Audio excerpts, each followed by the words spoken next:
Hello. So, first of all, I wanted to make a bit of an addendum to my Thunderfoot video. I decided to actually listen to the audio, and I became more convinced that Thunderfoot was being incredibly misrepresented. And one of the particular things is in my video I said regarding Thunderfoot said, Hitler never directly killed anyone. And what I said in response to this was I thought it was pointless and nitpicky, because it doesn't matter that he never killed anyone. But what he's actually responding to there is a specific argument being given by Ray Comfort, where Ray Comfort's basically asking Thunderfoot, I can't remember the exact context, but you can find the video yourself, and I'll probably try and find a link to the video and timestamp it. But Ray Comfort's basically asking a question that amounts to whether or not he would directly kill someone, and comparing that to Hitler. And Thunderfoot's pointing out that morality is more nuanced than that, because Hitler didn't kill anyone. And ultimately that was the entire discussion. It was a discussion where Ray was being like a bit obtuse, and Thunderfoot was pointing out the nuances of ethics, which I know it pains me to say that. But,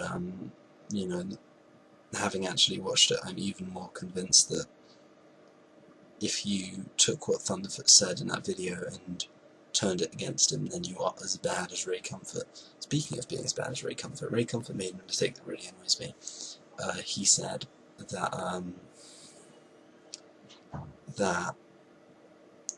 if you believe in moral absolutes, you have to believe in God. And I think what he must have been doing here is conflating moral absolutism with moral objectivity.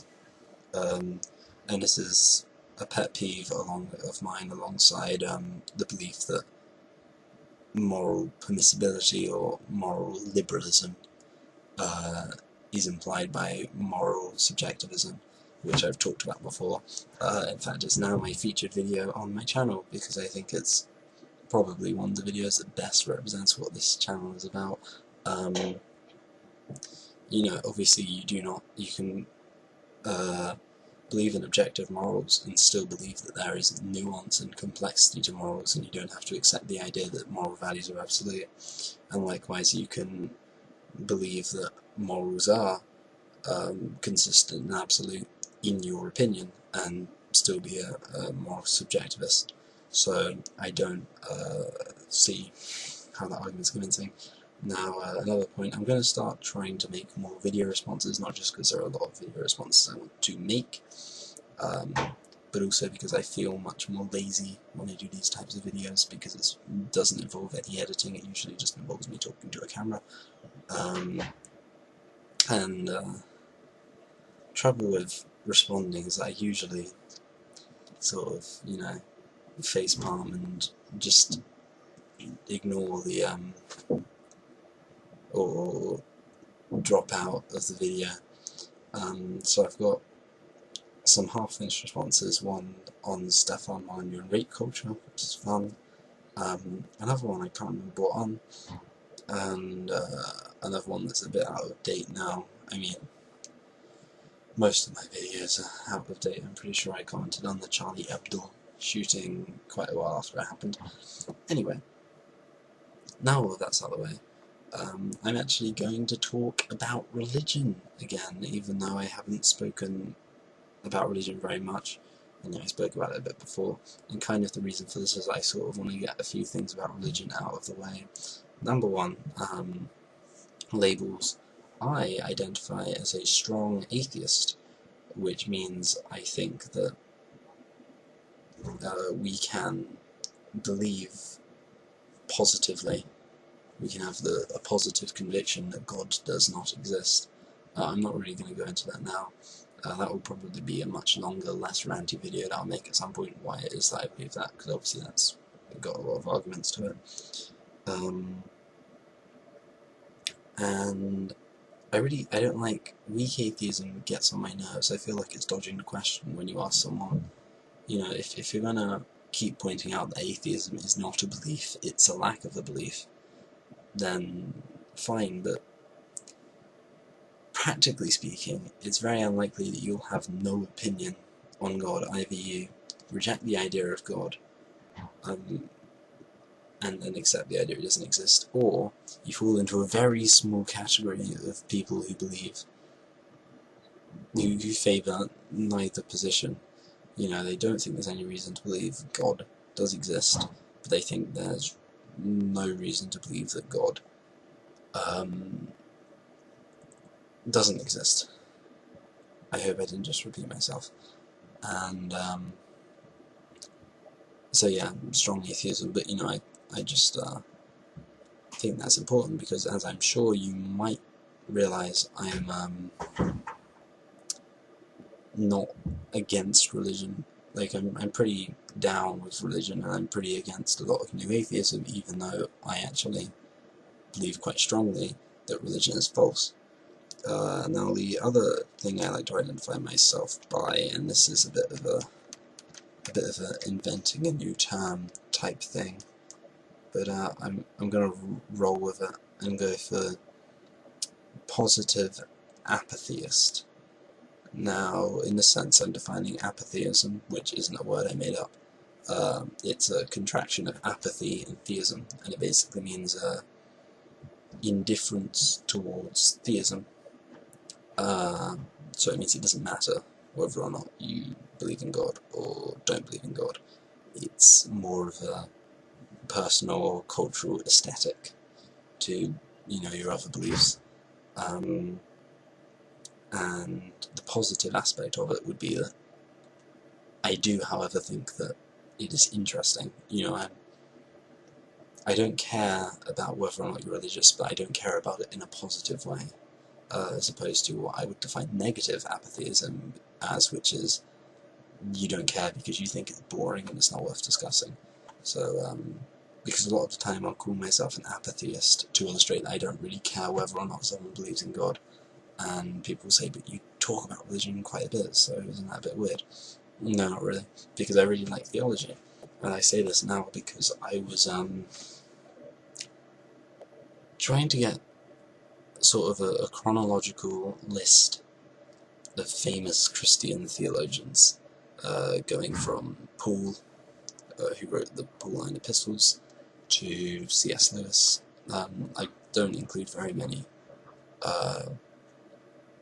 apologists. I think C.S. Lewis is the only apologist I include, apart from Plantinga, which I do have one of his books. I haven't read it, but you know, my plan is at some point to build up my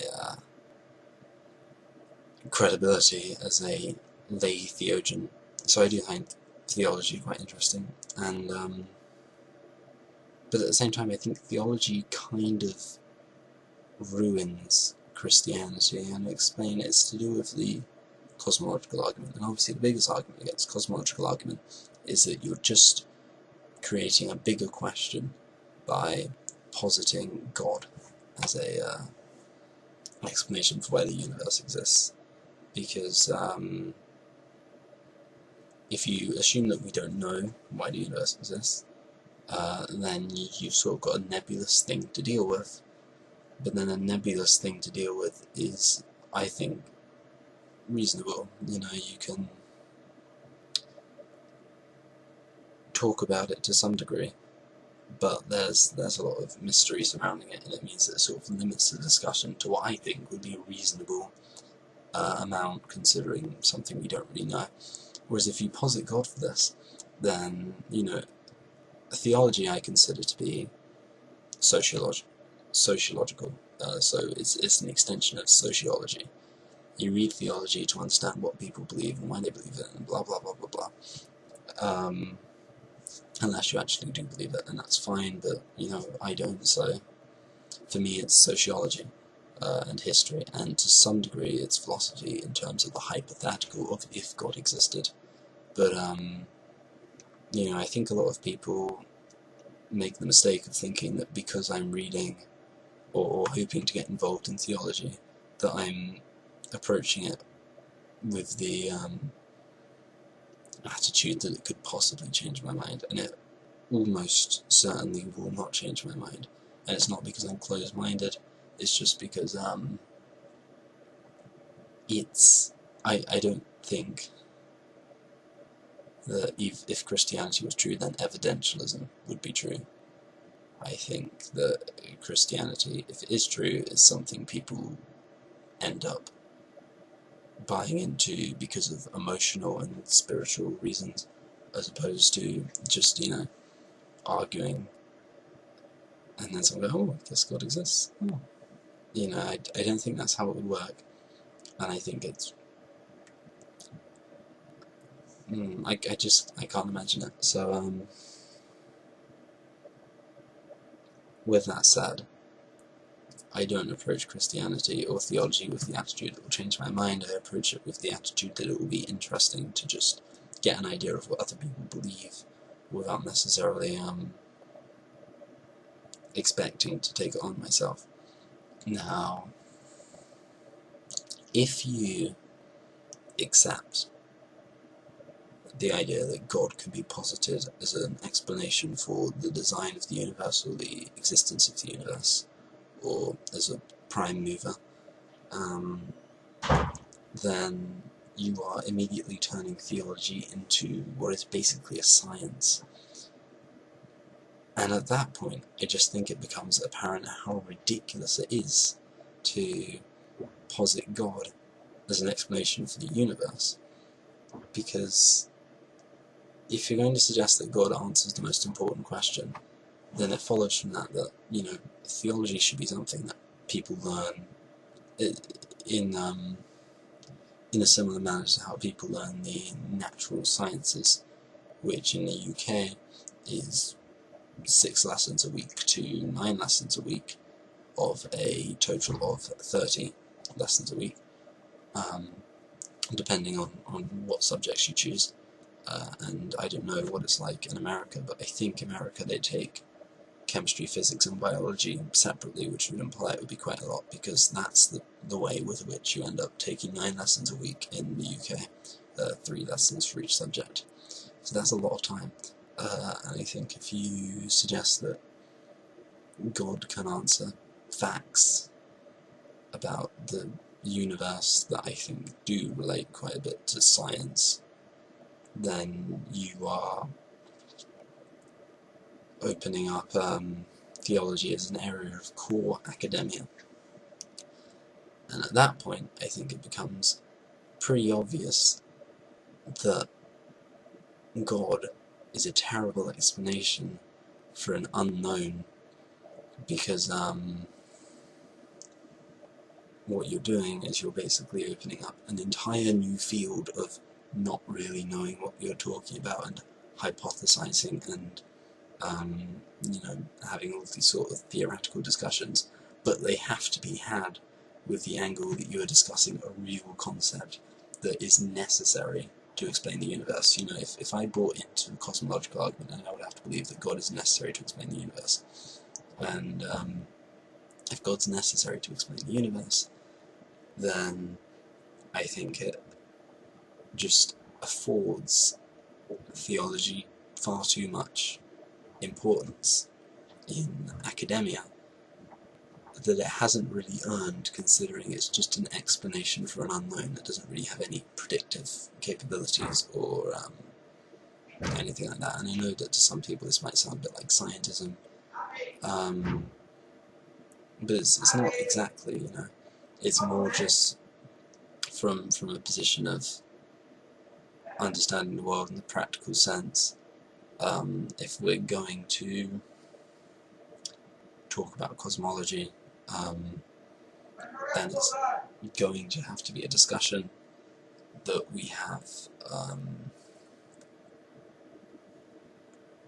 while realizing that the significance of it is not going to sort of revolutionize how we think about the world and how it works and where it came from. It is at best, I think, a lens through which one can see the world that is interesting to consider. And given that that's the case, I think that you would have to reconcile that nature of theology with the implied nature, if it really was the only reasonable explanation for the unknown course of the universe. So, I guess what I'm saying, ultimately, is that you can't really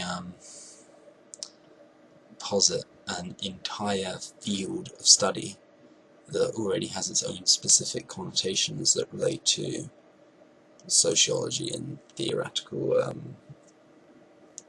philosophy, and then even take that and begin to posit that it is an explanation for the natural reality of our world, simply because you can't see a better explanation. You know, it's going to take a lot more than that to take this concept that's very nebulous, in fact, certainly I'd argue more nebulous than even saying, I don't know, and say, yeah, let's put that there. It just seems a bit ridiculous to me. So, that is, you might think I'm going to go through every single major argument and explain why I disagree with it. I'm not. So, bye.